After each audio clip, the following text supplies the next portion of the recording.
آیین سنتی تیللیح در روستای گردشگری ذوبند شهرستان احر. Dayanmasının tarafından da Allah mübarek etsin.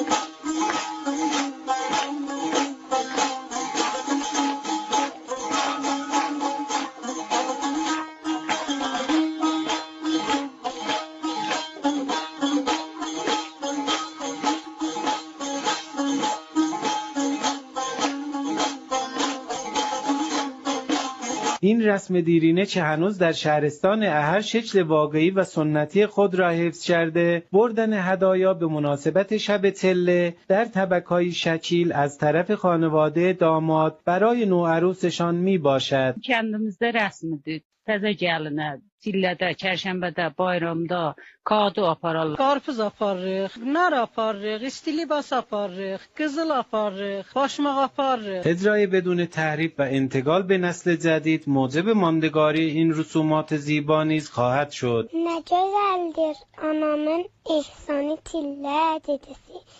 Əzdirə xanə sahib mehmanı tillə dedesi. انتظار من از مسئولان این هست که خصوصا مسئولان میراث فرهنگی این رسم دیرین را به عنوان یک آثار ناملموس ثبت ملی کرده و از این به عنوان یک شاخصه در جهت جذب گردشگری در این منطقه استفاده نماییم. امشب شب تله است. منم نامزدم به همراه فامیلام برای عروس خانم طبق آوردیم و برای همه جوانان نامزده آرزوی عروسی و خوشبختی دارم.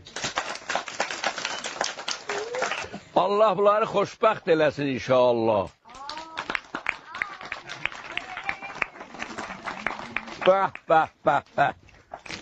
Əllərin armasın qarpız alan. تحکیم روابط خانواده‌های عروس و داماد و شناخت بیشتر یکدیگر از حسن‌های دیگر این مراسم زیبا می باشد. آیین طبق‌بران جزو رسوم قدیمی مردم استان آذربایجان شرقی می باشد که در مناسبت‌های همچون شب یلدا، عید نوروز و عید قربان اجرا می شود.